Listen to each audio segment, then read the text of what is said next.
سلام علیکم. علیکم حسین السلام. هستم از تبریز. این مطلب رو میخواستم عرض کنم خدمت. این مطلب رو با یک مثال عرض میکنم خدمت. شما فرض کنید یک نفر برای اولین بار قله اورست رو فتح کرده باشه. خب اسم این شخص در تاریخ میمونه دیگه. بعد در طول زمان هر وقت از کسی بپرسن که اولین شخصی که قله اورست رو فتح کرده، از هر کسی سوال بکنن میگه فلانی. خب منطقی این نیست که وقتی این سوال رو میکنن طرف برگرده بگه منظورتون از میون بچه هاست یا از میون بزرگتر هاست، از میون پیرمرد هاست، از میون پیرزن هاست. شما اعتقاد دارید که ابوبکر اولین کسی است که به اسلام گرویده، در حالی که حضرت علی است که به اسلام گرویده. شما برای اینکه این مطلب رو نفرمایید میفرمایید ایشون بچه بودن از بین بچه ها، در حالی که این خودش یک فضیلت بزرگیه که حضرت علی با وجود اینکه کودک بوده، ببینید چه فهم و شعور و درکی داشته که در کودکی تونسته این ایمان رو درک کنه، پیامبر رو درک کنه و به اسلام ایمان بیاره. به نظر من این تقسیم بندی که شما میفرمایید یک مقدار شاید از روی حب و بغض باشه، برای اینکه اعتراف نکنید که حضرت علی اولین کسی است که ایمان آورده. این تقسیم بندی غیر منطقی رو انجام میدید. متشکرم. اگه اشتباه میکنم شما در طی برنامه خودتون جواب بنده رو لطف بفرمایید. دستتون درد نکنه. خسته نباشید. خداحافظ شما. بله، من تشکر میکنم از آقا حسین بزرگوار از تبریز. ببینید برادر عزیز بزرگوار، سیدنا علی رضی الله تعالی عنه در کودکی بعد از اینکه پدر بزرگوار ایشون ابو طالب دچار مشکلات اقتصادی شده بودن، بنی هاشم تصمیم گرفتن که اینا فرزندان ایشون رو، چون تعداد زیادی فرزند داشتن، هر کدوم یکی رو ببرن در خونه خودشون و اینا رو بزرگ بکنن. رسول اکرم صلی الله علیه و سلم چون وضعیتشون نسبتاً به ابو طالب بهتر بود، حضرت علی رو با خودشون بردن و از سیدنا علی رضی الله تعالی عنه در منزل رسول اکرم صلی الله علیه و سلم بزرگ شدن. آقا حسین بزرگوار، اگر که ما با دید مثبت بدون این عینک‌های دودی که آخوندها تهیه کردن برای شیعیان به سیرت اهل بیت و صحابه، به سیرت این بزرگواران بنگریم، همه مشکلات برای ما حل میشه. سیدنا علی در خونه پیامبر بزرگوار اسلام صلی الله علیه و سلم بزرگ شدن و در اونجا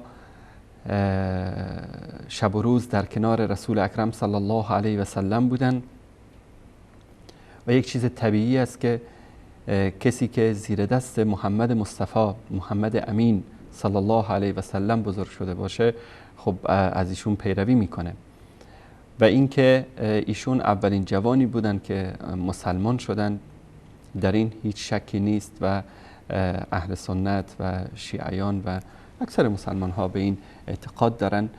و اینکه ابوبکر صدیق رضی الله تعالی عنه از جمله بزرگان قریش محسوب می شدن در اون زمان و انسان حکیم و از دوستان پیامبر صلی الله علیه و سلم بودن. ایشون هم از جمله انسان‌هایی بودن که به دعوت رسول اکرم صلی الله علیه و سلم لبیک گفتن و مسلمان شدن. طبعا وقتی رسول اکرم صلی الله علیه و سلم از بعد از اینکه وحی بر ایشان نازل شد به خونه برگشتن، اولین انسان‌هایی رو که با اونها ملاقات کردن علی بود و خدیجه بود و زید ابن حارثه بود که به اصطلاح پسرخوانده پیامبر صلی الله علیه و سلم بود و در خونه ایشون زندگی میکرد. این مسئله که والا کی زودتر ایمان آورده کی دیرتر ایمان آورده، این تأثیری نداره در شخصیت این بزرگواران، در تأثیری نداره در اون فضائلی که ویژگی هایی که هر کدوم از این بزرگواران دارن. نکته خیلی جالب در زندگی صحابه و اهل بیت و در سیرت رسول اکرم صلی الله علیه و سلم این است که پیامبر بزرگوار اسلام انسانی بودن که شخصیت می ساختن. بعضی از القاب و ویژگی هایی رو که به یک صحابه دادن به دیگری ندادند.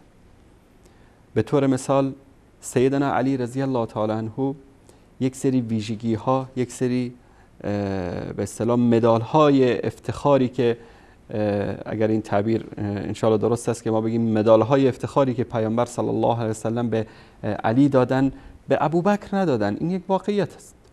و اون مدال هایی رو که به ابوبکر دادن، به عمر دادن، به طلحه دادن، به زبیر دادن، به خالد ابن ولید دادن، به حسن دادن، به حسین و به بقیه صحابه، به سعد ابن معاذ، به سعد ابن عباده و به غیره، هر کدوم اینها رو پیامبر صلی الله علیه و سلم یک سری مدال های خاصی به اینا اعطا کردن، چون رسول اکرم صلی الله علیه و سلم انسانی بودن، پیامبری بودن که در دوره خیلی کوتاه انسانهایی رو تربیت کردن که در مدتی خیلی کوتاه‌تر از آن توانستن دنیا رو یا بهتر بگیم اکثر دنیا رو فتح کردن. 2 امپراتوری بزرگ رو در طی چند دهه اندک به زانو نشاندن.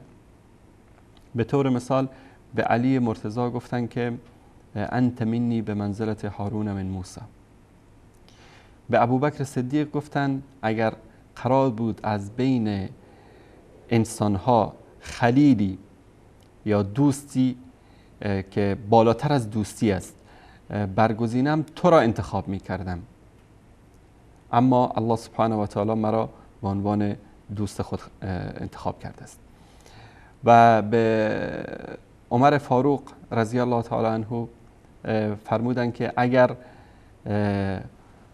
راهی رو که عمر انتخاب بکنه شیطان راه دیگری رو انتخاب خواهد کرد. فاروق این امت سیدنا عمر رضی الله تعالی عنه. به خالد ابن ولید لقب یا مدال شمشیر خدا رو دادن، سیف الله. و به تک تک صحابه، سعد ابن معاذ وقتی که از دنیا میره پیامبر صلی الله علیه و سلم فرمودن عرش الهی به لرزه در افتاد از مرگ سعد. به حمزه رضی الله تعالی عنه لقب سید الشهدا دادن. به حنظله غسیل الملائکه، به تک تک صحابه چه در زندگیشون چه بعد از وفات یا به شهادت رسیدنشون رسول اکرم صلی الله علیه و سلم مدال های به اونها دادن که متمایز باشن از دیگر صحابه. و اینکه کی زودتر مسلمان شد و کی دیرتر مسلمان شد این فرقی نداره. ما اگر که بخوایم بر اساس عقلی و منطقی این مسائل رو بررسی بکنیم خیلی طبیعی است که علی مرتضی در خانه پیامبر بزرگ شده، در کنار پیامبر زندگی کرده و خیلی طبیعی است که از پیامبر پیروی بکنه، اونم در سن خردسالی. شما فرمودید که مثلا این یک ویژگی است برای حضرت علی که در سن خردسالی ایمان آورده. اگر ما بخوایم با اون دیدی که شما با این عینکی که شما دارید به این مسائل نگاه میکنید نگاه بکنیم، ما هم میتونیم بگیم خب یک بچه‌ای که در خونه پیامبر بزرگ شده خیلی طبیعی است که از کسی که اونو بزرگ کرده پیروی بکنه. امروز در شاگردی از معلمش پیروی میکنه، حرف شنوی داره. هر فرزندی از پدر مادرش حرف شنوی داره، در اون سن و سال حرفشون رو گوش میکنه. اما اون تقوا و پرهیزگاری حقیقی این است که یک انسانی در سن 30-40 سالگی، چون ابوبکر صدیق همسن پیامبر صلی الله علیه و سلم بودن، در این سن و سال بیاد و همه اون امتیازات و مکانت اجتماعی که در مکه داره به خاطر رسول اکرم صلی الله علیه و سلم همه اونا رو زیر پا بگذاره و بیاد ایمان بیاره، این واقعا نشان دهنده تقوا و پرهیزگاری است. و به خاطر همین ما میگیم که بعد از رسول اکرم صلی الله علیه و آله و سلم ابوبکر صدیق رضی الله تعالی عنه دارای مکان و منزلتی بالاتر هستند.